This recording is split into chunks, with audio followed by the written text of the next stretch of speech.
Disiapkan kertasnya, silakan ditulis. Yang pertama sudah ada ini. Assalamualaikum Gus. Gak apa-apa, Nur, bisa aja gak apa-apa. Jangan lupa dikasih nama, nggih, yang tulis kertas. Nah, sini dulu. Yang mau alam saya kasih hadiah. Di sini, di sini. Mbak, ini tas ini. Kan juga datang. Yang mau alam saya kasih hadiah uang di solar Singapura, dolar Singapura. Masing-masing satu.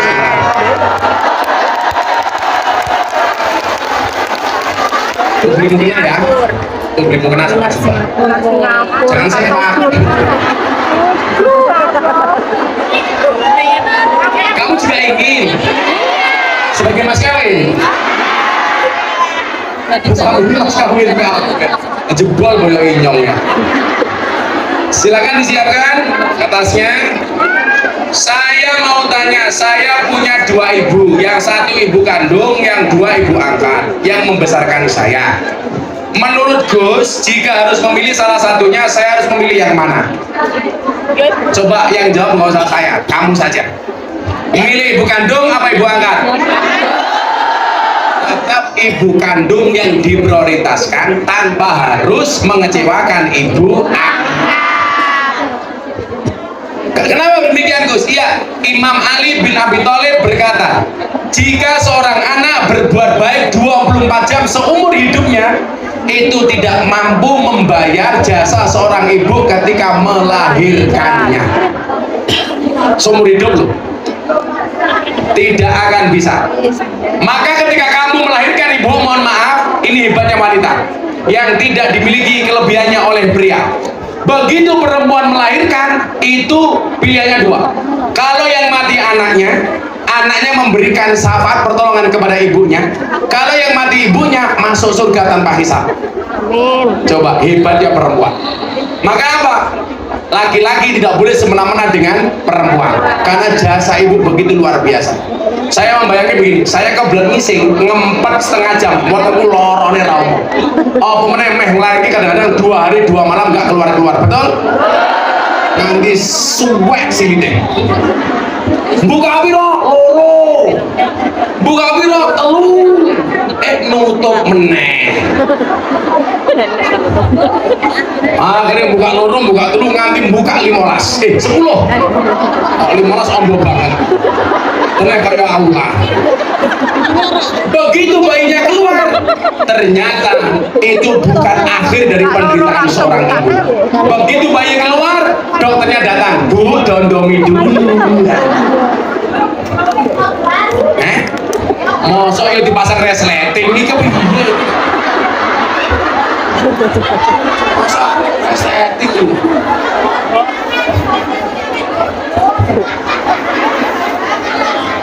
Oke gitu ya, mengutamakan tetap ibu kandung, tapi tetap harus berbuat baik dengan ibu angkat. Jangankan ibu angkat, dengan orang lain saja kita tetap harus berbuat baik. Naik lagi.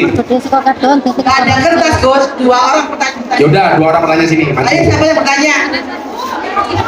Oh itu ada sini kertas. Sini kertas sini, kertasnya sini. Yang bertanya. Mau isin. Sudah ada kertas kok. Assalamualaikum Gus, apa hukumnya ayah tidak menafkahi anaknya? Benar, baru.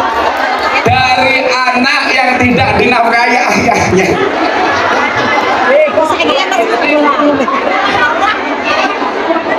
Sebentar, enggak dulu ya. Abi.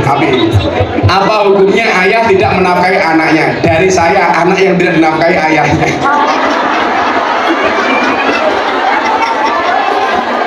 Iki wongnya saya kundi.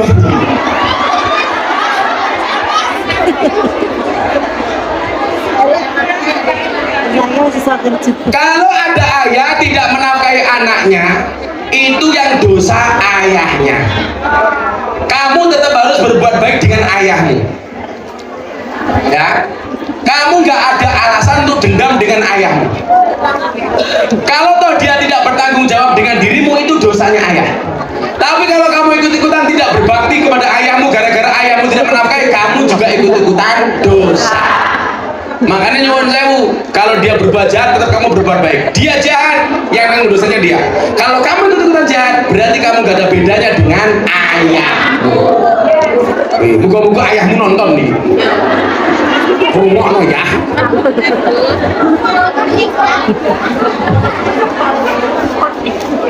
Assalamualaikum Gus, saya anak dari Kadal. Loh. Kendal. Kendal kok kadal.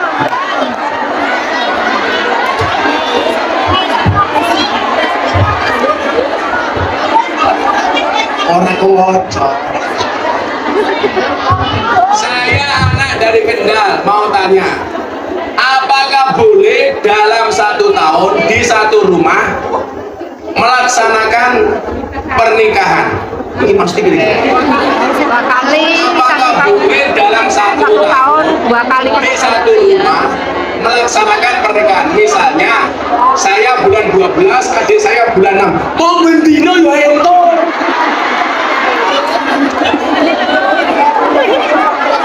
Ya boleh-boleh saja dong. Yang nggak boleh itu kalau kamu cewek menikah 2 kali. Pertama sama Aris, kedua sama Arus. Nah, itu nggak boleh. Kalau dalam satu rumah ada 6 orang menikah dalam setahun ya boleh-boleh saja.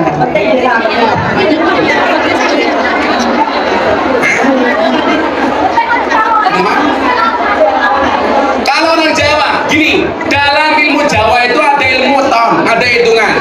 Ilmu weton itu boleh dipelajari, nggak boleh diyakini. Karena weton itu bukan kitab suci. Mama nih, kamu tanya apa?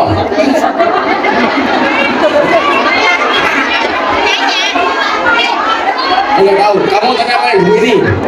Jumat lagi tidak cocok hidup di air.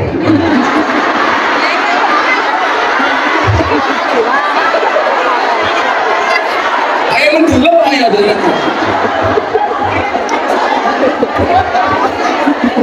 Kamu tanya apa? Aing apa? Prabu aing, sok ibu bujuk ping papat. Modern aku. Yes, yes, yes.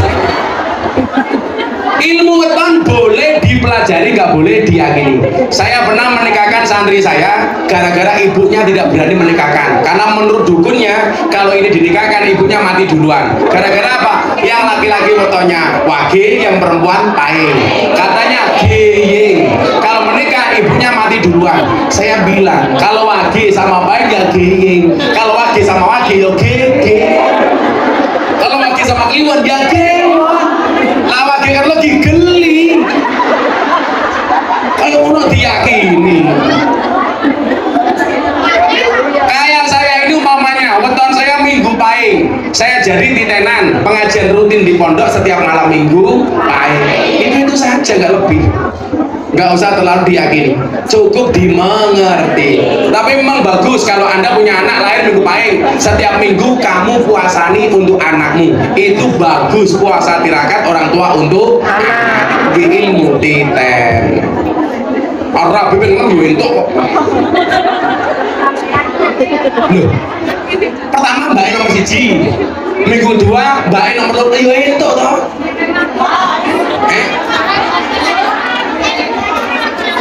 Mbak, yang nikah itu murah bu, yang mahal gengsi. Nikah di KUA itu gratis, yang mahal itu resepsi.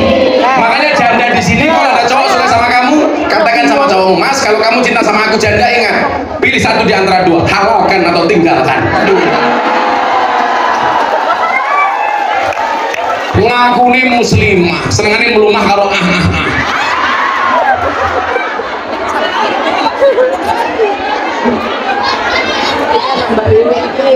Tapi ingat, menikah itu membukakan 2 jalan. 1 jalan rezeki, nomor 2 jalan goblok.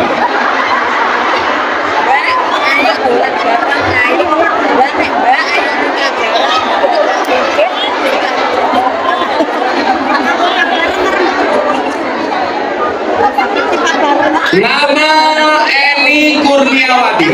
Gus, saya mau bertanya, saya ditinggal bapak sejak bayi tanpa nafkah dan kabar. Umur 31 tahun, alhamdulillah saya bertemu beliau untuk pertama kalinya. Saya sudah memaafkan, tapi saya masih susah berbakti padanya. Apakah saya berkewajiban menafkahi beliau di hari tuanya, sedangkan dia punya 3 anak dan istri yang sekarang? Tetap kamu berbuat baik dengan bapakmu semampunya. Kalau kamu sudah punya suami, tentunya atas izin suami, karena taatnya anak itu berubah bagi anak perempuan. Kalau anak laki-laki, baik dia menikah belum menikah, dari belum sampai menikah tetap taat kepada orang tuanya. Tapi kalau istri tadinya taat sama orang tua, begitu menikah harus taat kepada suami. Yang perlu Anda ingat adalah biasanya rusaknya hubungan suami dengan orang tua itu biasanya karena intervensi istri. Hati-hati, kamu nggak boleh mengintervensi hubungan suamimu sama orang tuanya. Yang perlu kamu tahu, besarnya suamimu karena air susu ibunya, bukan susumu. Loh, apa? Rasanya itu bukan susumu. Kamu tahu kenapa namanya susu? Karena jumlahnya 2. Kalau satu susu. Ya. Assalamualaikum warahmatullahi wabarakatuh. Gus, apa hukumnya kawin lari?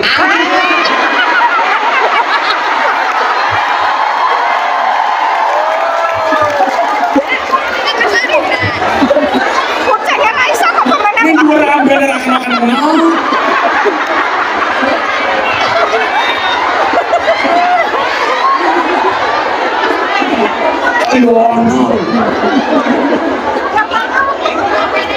Apa hukumnya kawin lari? Sah apa tidak karena tidak direstui orang tua? Oh, tidak sah. Kalau posisimu perempuan harus ada wali. Kecuali kamu janda. Itu ada kaul yang membolehkan seorang janda tidak menggunakan wali. Kenapa? Karena janda sudah dianggap berpengalaman.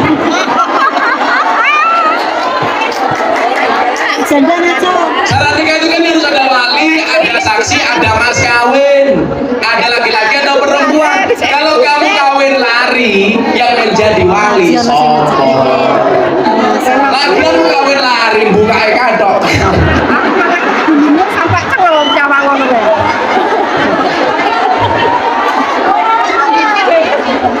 Kawin larinya ngajak wali, namanya bukan kawin lari. Jadi nggak sah, nggak boleh. Harus ada wali, ada 2 saksi. Mirah. Assalamualaikum Gus. Saya mau bertanya, apa hukumnya nikah siri secara online?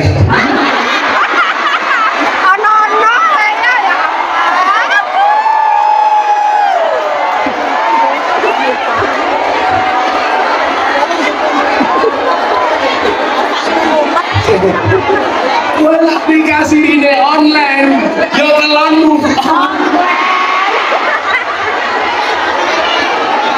Saya bayi ini lahir, orang lahir, tapi mau download.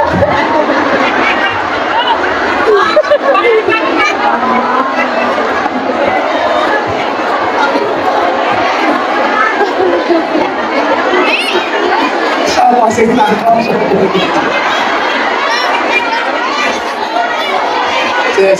Tapi ini menarik kajian fikih modern. Jadi begini.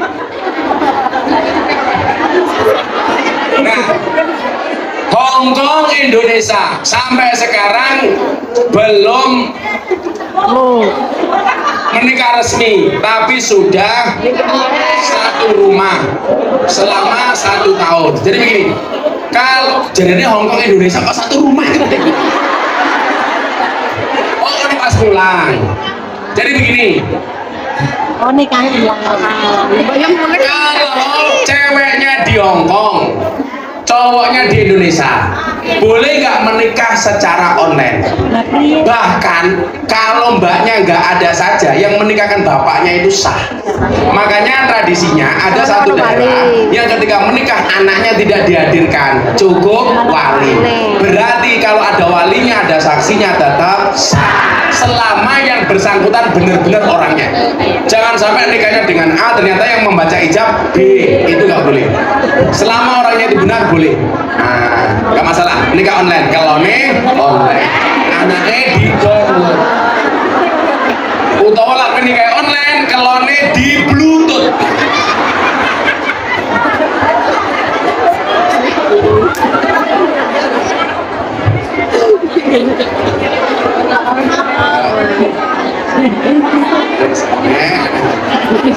Online. Gus, saya mau bertanya, apa hukumnya bagi suami yang tidak menafkahi selama 2 tahun tapi posisiku kerja di Hong Kong dari Pungkan sama ini Pungkan kabeh. Jadi begini, kalau Anda membaca buku nikah itu ada namanya sihot taklik, itu undang-undang pernikahan. Bila suami tidak menafkahi istri lahir dan batin selama 3 bulan atau berapa itu, maka jatuhlah talak pertama.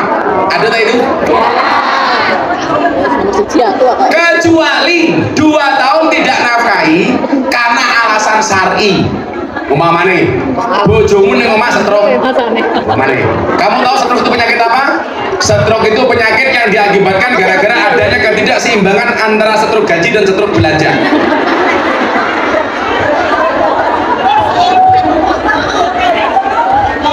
Stroke itu penyakit yang diakibatkan gara-gara senyum yang tidak seimbang. Senyum seimbang itu ke kiri 2 cm, ke kanan 2 cm. Orang stroke senyumnya hanya ke kiri, nggak ada yang ke kanan. Nuris, tolong contohkan. Nah, kalau dia mampu kemudian tidak memberikan nafkah lahir dan batin, yaitu jatuh talak. Kecuali masih komunikasi dan fine-fine saja. Tapi kalau istri merasa tidak terima, ya jatuh. Apalagi kalau dia mampu. Minimal komunikasi coba. Alasannya apa? Atau perlu diwakilkan? Jojo. Gus dari kami. Gue pengen masaknya. Oh. Mau bertanya, kalau ibu menikah lagi, apa hukumnya wajib menafkahi sesuai maunya?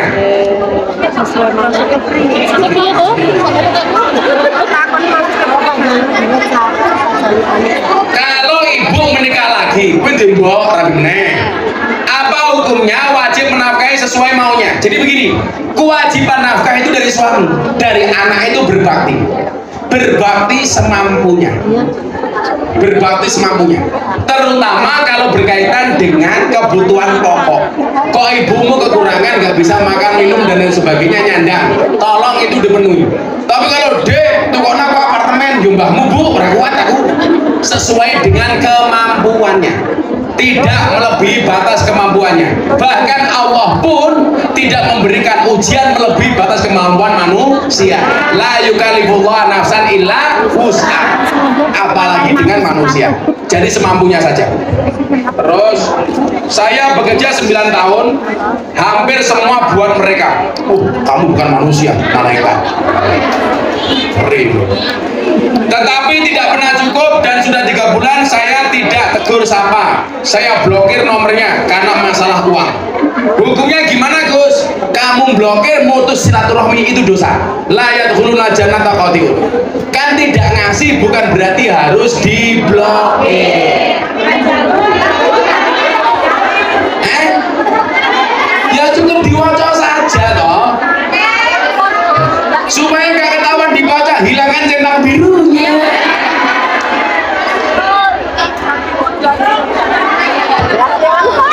Daripada diblokir, kan memutus tali silaturahmi. Layat huruna jannata qati'un, tidak akan masuk surga orang-orang yang memutus tali silaturahmi. Maka hari ini yang datang silaturahmi saya doakan panjang umurnya, rezekinya, badannya, hatinya, lunas hutangnya. Gus, apa hukumnya suami minta surat cerai? Apakah itu sudah termasuk talak? Ya jelas. Cerai itu sah, bahkan hanya dengan guyon. Tak pakai kapal bisa. Gak boleh guyon. Mbok guyon yang lain, jangan bercandaan soal cerai, karena bercanda saja sah. Bagaimana? Oh, guyonan kok. Oh. Cerai mentalak melalui WA sah selama itu benar suaminya. Guyonan banget ya. Jangan sampai HP-nya dibajak sama orang seolah-olah itu suaminya, kemudian menceraikannya. Itu nggak sah. Tapi kalau benar dia suami walaupun dengan WA dia sah. Dek kita pegang sah.